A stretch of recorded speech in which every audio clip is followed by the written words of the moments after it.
He set national records and is currently a quarterback for the NFL Arizona Cardinals. He has Chance, his middle son, who graduated from Abilene Christian University, where he played receiver, and his youngest son, Case, graduated from the University of Texas, where he was the quarterback, served as captain of the football team, and was a 3-time first-team All-American. So I'm excited to introduce my friend Brad, and I hope you will be as motivated by his message as I am, and that we carry this through with us throughout the school year. Mr. Brad McCoy.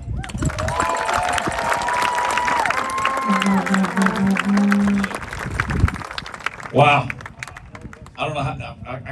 When you get introduced, you never know what you're gonna have. But I am concerned. Are there more Red Raiders here than Longhorns?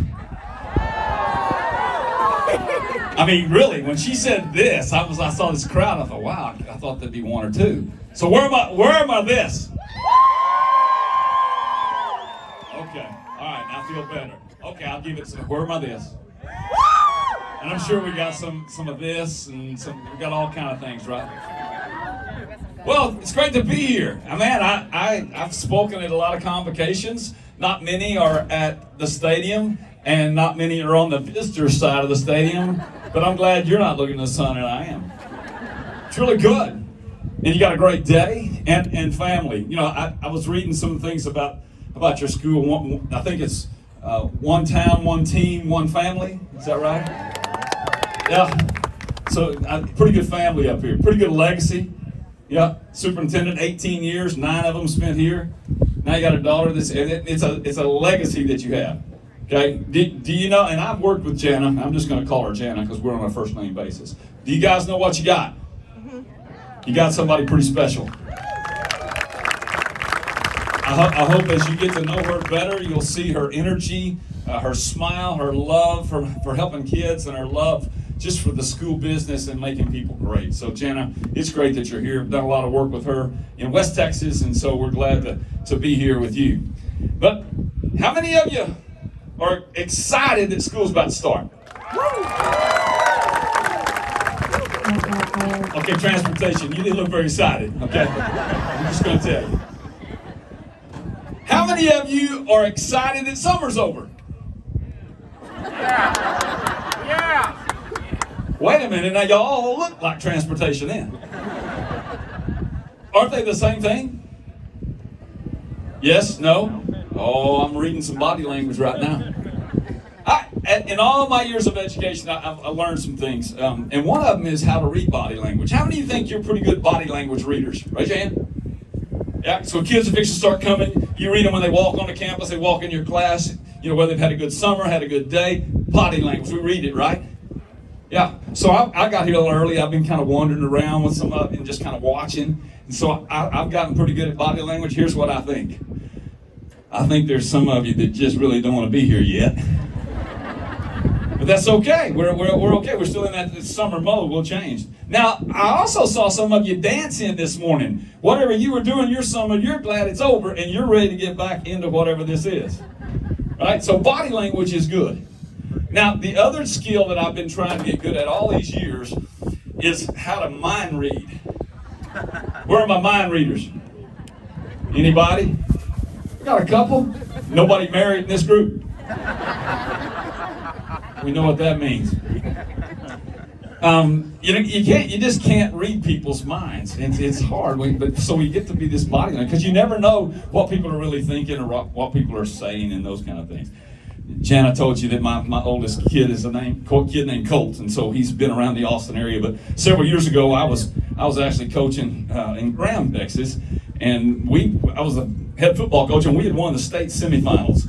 And it's we're apropos here at the football field. We were playing for the 4A state championship on a Saturday night, and also the night after the semifinals that we won was the Heisman in New York.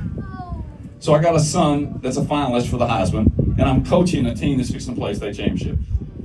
Dad, coach, what do you do? Right? So I thought I could do both. So anyway, long story short, we win the semifinals. I get on a plane early, fly to New York, go to the Heisman, and I had a 4 a.m. flight to get back to Graham, Texas, to Dallas, to get my staff and team and everybody ready to go play the state championship. And so, as you probably followed that, the Heisman didn't go kind of like the McCoy family wanted it to. We lost, got second. It's a close vote, but Colt wasn't real happy. And so he said, Dad, can you get me on a plane with you to go home? I really want to stay in New York. Well, I had a 4 a.m. flight out of LaGuardia to get back home. Have you ever been to LaGuardia? Yeah, so you know what I'm saying? It's like Vegas. It don't matter what time you're there. It's crazy. So we just took a taxi after the Heisman, got to the airport, plenty of time for a 4 a.m. flight, and we got in this line to check our baggage and get on a plane. And there were a bunch of people in it. But up in front of the line was this guy, and he was dressed nice, and he was obnoxious. He was talking about how bad the airport was, how bad people were, how bad the airlines were. He was obviously late, hadn't taken care of his business. And it was just loud. And he's going, what's a guy? Shut up, right? So he finally gets to the front of the line, and he goes to, there was 5 girls that were taking tickets and luggage. And he goes to this young lady, she looked like she was 12. I'm sure she was older than that. But he started just wearing her out. I mean, bad language, how terrible it was. I mean, just everything. And she was perfect. She was like, I'm so sorry, sir. Yes, sir. We'll do our best, sir. Are we sorry that you're up on it? I mean, she was perfect. I mean, and if I could have got to him, I'd have whipped him. They wouldn't have let me on the next plane the way he was acting. But anyway, he leaves and he goes on, and we wind around, and guess where we went? Same girl. And I've been coaching and doing leadership things and capturing people's hearts and all those things all my life, and I thought I would affirm her. And so I said, man, before we start this process, can I just tell you, I'm really proud of how you handled that dude a while ago. I mean, you were perfect. He was terrible, and not all men are like that. But I just want to tell you, you were really good. And she looked right in my eyes, and she said, you don't know me. I said, yeah, you're right, I don't. But I watched you, and I thought you'd handled that really well. She goes, okay, you want to know him? Fine. He was a jerk. I wanted to slap him through that wall over there. She said, but that's not my job. My job is service. I'm supposed to take care of people. And I took care of him. And he got on his plane. He's going to get to Atlanta at 6 o'clock, just like he wants to. But his luggage is going to Mexico City.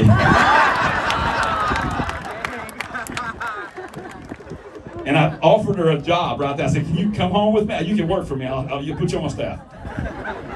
You never know what people are thinking, right? So we're here this morning. We're in the stadium. School's about to start. Summer's over.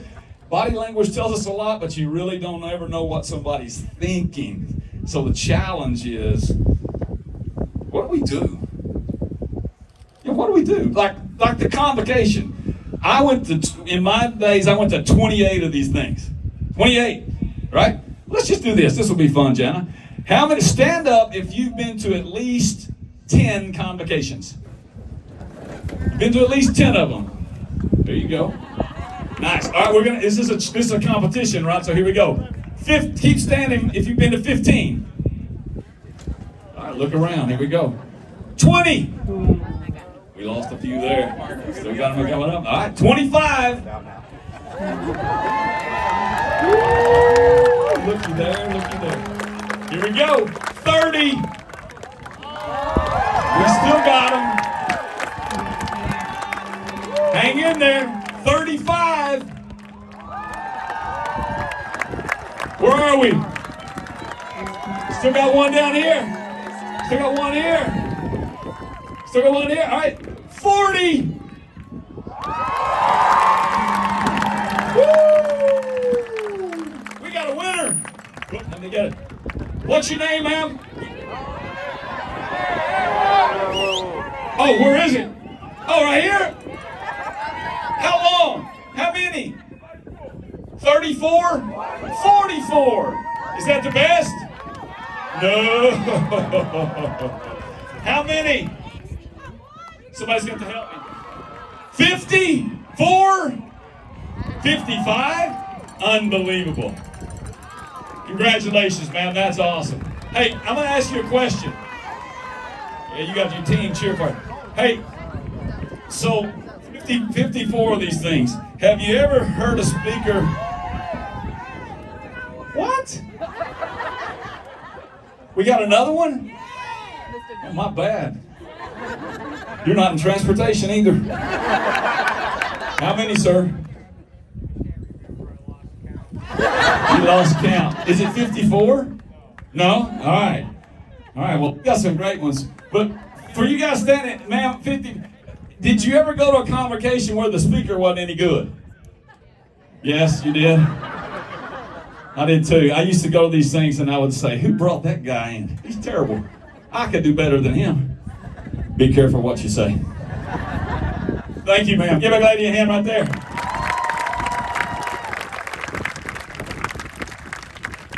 So I want to talk to you about something. I love the atmosphere. I love where we're going. But what this thing on your shirts, and thank you for the shirt I get here today. Be the change. Are we going to be the? Are you going to be the? Can we be a change? I mean, that's it, because if, I don't know, there's 500 of us here, I don't know. If 500 people decide they're going to be the change, guess what that happens to this whole surrounding area? Do you think the change is good? How can we do that? Mindset's important, but you know, it's a simple thing. You know how we do that the most? Be happy. How many of you are happy? I mean, really, I got caught up in the singing today, and I ain't gonna be like Brother here. I can't sing like him, right? But you know a couple of songs, right? If you're happy and you know it, clap your hands. If you're happy and you know it, clap your hands. If you're happy and you know it, then your face will surely show it. If you're happy and you know it, clap your hands. All right, so we're happy. There's one more song that I really like. Stand up. Everybody stand up. I want you to make eye contact with someone special to you. Turn around, look in the bleachers. Make eye contact with someone that's special to you.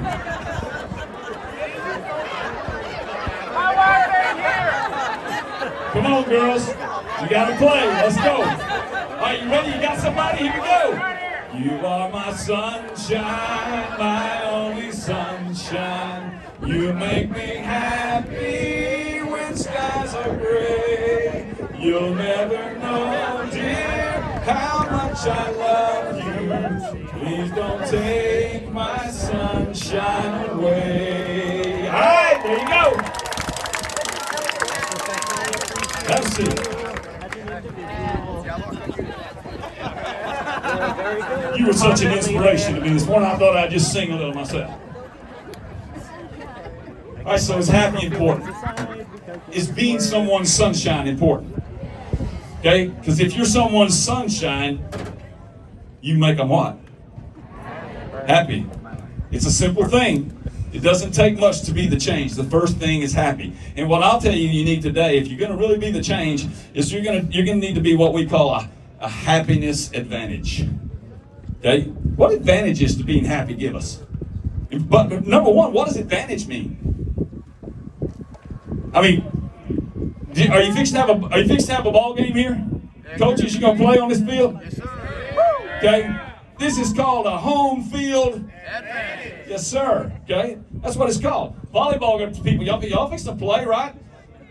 You got the serve for game and match set. You have the advantage. Everything's an advantage, right? What gives us advantage that puts us on top, ready to win, do things? We got advantages here. Okay? What are some of the advantages that you have here, just sitting here? How about best parking place? Closest to the door. My class is the closest to the cafeteria. Gives me an advantage. How about this? Got the master key. There's an advantage. Yeah. We got all kind of advantages that we have that put us in a place. Happiness advantage gives you a lot of things. And I just want to talk about three things this morning, just real quickly, about if you can be happy about certain things, it's going to give you an advantage. And Jenna said it. We believe that if you capture a kid's heart, you'll have their head. This is all about high education, making kids the best they can possibly be. Well, number one, we got to make us the best we can possibly be. So the basic theory is, if you have a child's heart, you'll have their head. If you don't have their heart, you got no business messing with their head, right? So how do we operate there? Well, number one, the happiness advantage. So there's three things that I think we have to have the happiness advantage. Number one, we have to live by vision and not circumstance. I want you to think about how many of you are living every day by the circumstances that you're in. Now, we've been living it for 2 years. We've been living the COVID circumstance. We've been living the stuff. We've been living all the junk. Circumstances are a big part of our lives. But if you allow the circumstances that you're in to dictate how you treat people, then at best you will be an inconsistent leader or teacher. We want to be consistent. Okay? Circumstances are tough. I get it. We've all got them. We all grew up with them. You know, did you have a mom and dad in the house? Did you do this? And it's easy. Maybe even did you wake up on the wrong side of the bed this morning? Right? Or here's a good one. How many of you are for sure morning people? Raise your hand if you're a morning person. All right, we got some morning people. All right? Raise your hand if you're absolutely not a morning person. We've got a bunch of them too. Right? None of the transportation raised their hand there. All right, tell me this. I've had a cup. Man, would you raise that cup right up there, sitting right there, that Starbucks cup? Just raise it up where everybody can see it. How many of you are a morning person after you had one of those? There you go. Now let me make fun of us. I've had a couple of cups this morning. What we're really saying there is, hey, listen, don't look at me sideways, don't breathe on me, don't talk until I've had my cup of coffee. And then I'm going to treat you really nice. So coffee becomes a what? A circumstance.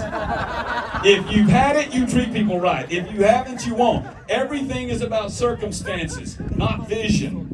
Even your age can be a circumstance. Do you know it? The older we get, the more circumstances we have under. In fact, you know, child psychology tells us, did you know this? The average 3-year-old laughs 40 times a day. The average 40-year-old laughs 3 times a day. Circumstances, even age can take care of us. So what we want to do is not live by circumstances, not teach by circumstances. We want to live by more of a vision. What's the vision? You know the vision for this district? You know, one team, one family. We understand that. That's one vision. The more we can all go to that, the less circumstances will take care of the things that we don't want them to take care of. So live with a vision and not by circumstance. That will make us happy. If you live by circumstances, listen, it'll oftentimes take away your happiness advantage to people. Okay? Number 2, spark passion. Be passionate people. Everybody understand passion? Are y'all passionate? I'm not talking about that romantic passion. I'm sure y'all got that down pretty good. I'm talking about the passion it takes for you to get up, put your clothes on, and come to work every day. Because it's a hard life sometimes. It takes a passion to do that. But listen, you got to understand the definition of passion. Okay? Now, I was an English teacher, so I love definitions. I don't know if it's because I was an English teacher, Jenna, or it's because I copied a lot of them in the 3rd grade. Thank you, elementary teachers. Have you ever looked up the definition of passion? Webster says that your passion for what you do is an irrational yet irresistible motive for a belief or an action. What you do is irrational, but it's irresistible. Funny, right? Now let me tell you something. Outside this stadium, in this beautiful town that you have in here, you got to understand this. About 90% of the people outside of this stadium think that all of you are totally irrational because of your job choice. Yeah, that's right. You what? You're gonna base how you feed your family on how a bunch of kids act and how they play. Well, that's irrational. And when you really think about it, it is, right? But to us, it's also what? It's irresistible. We love it. We love watching kids grow. We watch teams grow. We love giving our best. We love kids going up. We like kids coming back 20 years later going, you impacted my life. We love it. It may seem irrational. There's a lot of things. How many of you ever bungee jumped? Any bungee jumpers? There's one up there. Several crazies in the audience. Okay? I mean, bungee jump. Who was it? Raise your hand. Right here. Did you like it? Was it fun? Would you do it again? You would? Oh my goodness. See, I don't get it. Jumping up on a bridge, tying a rubber band around my legs and jump off. That seems totally irrational to me. Right? And for me, it's also resistible. I ain't doing it. So it's not a passion, but it may be a passion. There's all kind of passions in the world. All we're saying here is, man, be passionate. Show your passion to people about what you do. I don't care if people think you're irrational. What if every employee in Elgin didn't care if people thought they were irrational? You sing it, you shouted it, you smiled it, you lived that happiness advantage. Everywhere you went, people will start saying, man, what's going on in Elgin? They got something going on. All my kids there, right? So those are the things. How do you spark passion in yourself? And how do you spark that passion in other people? By the way, who are the most passionate people in your school district? Sorry, no, it's not y'all. It could get there, but it's not. Most passionate people in this district, who is it? Fine arts. Fine arts? Coaches. Thank you for showing that passion, but no. Who? Pre-K? Well, now we're getting there, right? Now we're getting there. The most passionate group of students. That's it, pre-K and kindergarten. They're the most passionate people in this district. Because they don't care. How many of you ever raised your own kids? Had kids of your own? And you had a 5-year-old that came and said, Mommy, can I have this? And you said no, and they went away and never asked for it again. Right? No, that's not what happens. What do they do? Ask. They don't care if they push your hot button. What's a hot button? I want it. You know what that is? It's the passion of a child. So the question on this, if we're going to keep our happiness advantage, so that we can be the change, when did we lose it? When did we get too old? When did it become uncool for us to show people that passion, that we don't care how it makes you feel? This is what we want, and we're going to be happy about it, and we're going to do everything we can to get it. Okay? The passion of a child. If you've lost it, you can get it back. It'll go a long way for your happiness advantage. And number 3, okay? First, we got to live by vision, not circumstance. Second, spark passion. And third, and this is really important because of the world we're in right now, we can't let our anxiety become fear. I want you to think about this, because a lot of people think that anxiety and fear are the same thing. Okay, they're not. Here's a good way to remember it. Anxiety and fear are not twins, they're cousins. Okay? Here's the difference. Fear sees the threat. Anxiety imagines one. Fear sees the threat. I can see it. I'm scared of it. I can't do it. Anxiety imagines there's something there that I need to be afraid of. If we're going to truly be happy and have that advantage, we've got to quit allowing the world's things that make us anxious turn into fears when we can't see them.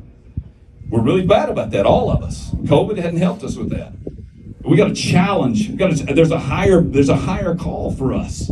Okay, whether that's spiritual, whether that's educational, whether that's parental, whether that's governmental, I don't care what you say. There's a higher calling for those of us that are in the business of growing people. And part of that is I can't let anxieties that I can't see become fears. Okay? And one of the reasons that's so hard on us is because what motivates us. I want you to think about what's the greatest motivating factor for you to do a great job here in what you do. Then there's really just 2 choices. What motivates you to be the best you can be? Is it the promise of gain or the fear of loss? What motivates you to do your best? The promise of gaining something or the fear of losing something?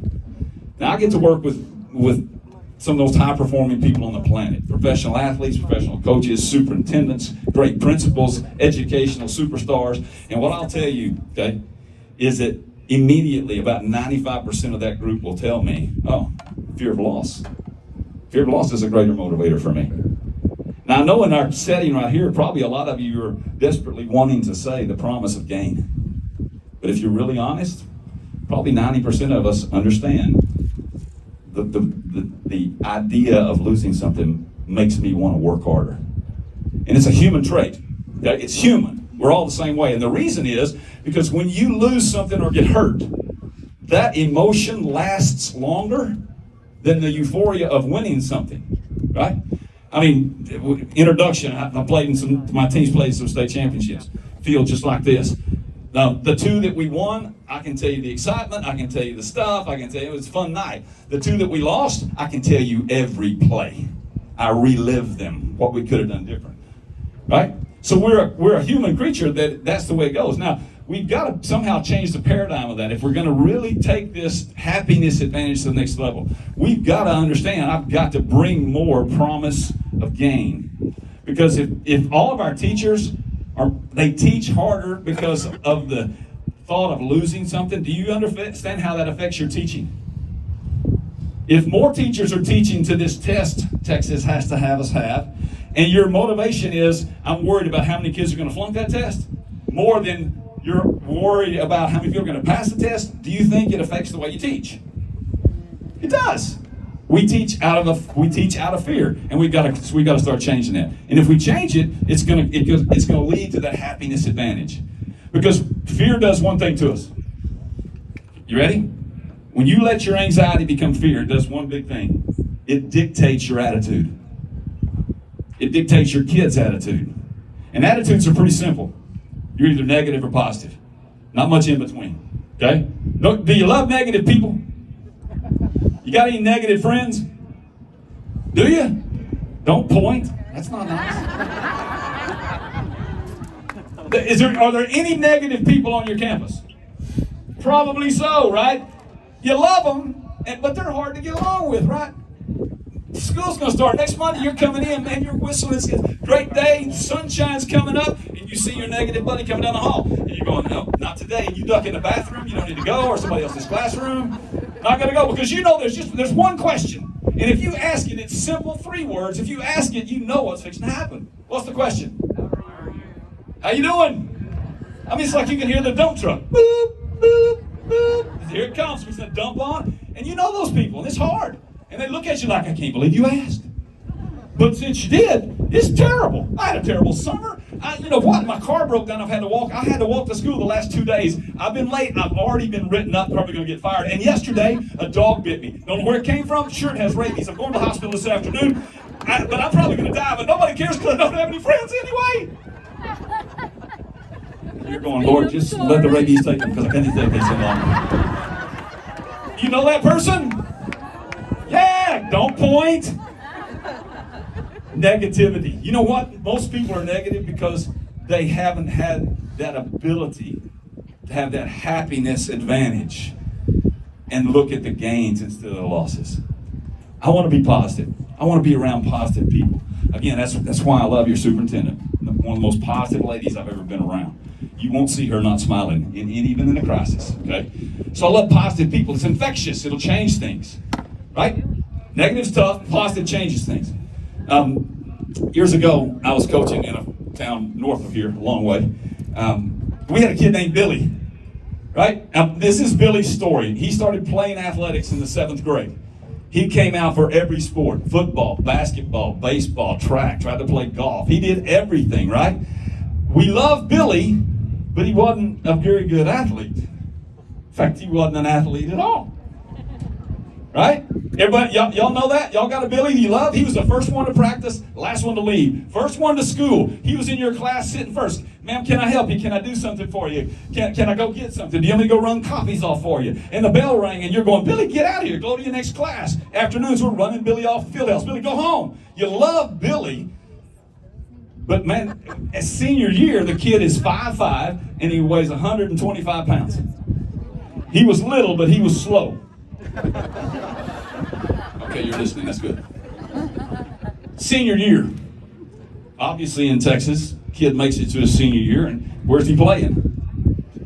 Friday nights on the varsity, right? And we had a good team. And we looked like we had a 7th grader on the sidelines. But he never played. Seriously, he never played. But he was happy with that. But we get in a game mid-season, we're beating somebody pretty bad, and one of my assistants says, Coach, we got to let Billy play. Let's have some fun. Let Billy play. I'm like, man, great night. I'm going to defer to that, right? So I'm, Billy, come here. My whole sideline goes crazy. Billy's going to play. We put him in. I said, we're going to put him in the game. Let's have some fun. We had the ball, so let's give it to him. We line him up in the backfield. We hand the ball off to him. He gets tackled for a 4-yard loss. Everybody gets up except Billy. Breaks his leg. Yep. One play, senior year, kid breaks his leg bad. Okay, middle of the field. Trainers are already out there. 2 of my assistant coaches are already out there, and I'm walking out. And I get close enough to hear one of my assistant coaches lean over this kid and just ask him, hey Billy, you okay? And this kid looks up and says, yeah, I'm okay, coach, but how's the crowd taking it?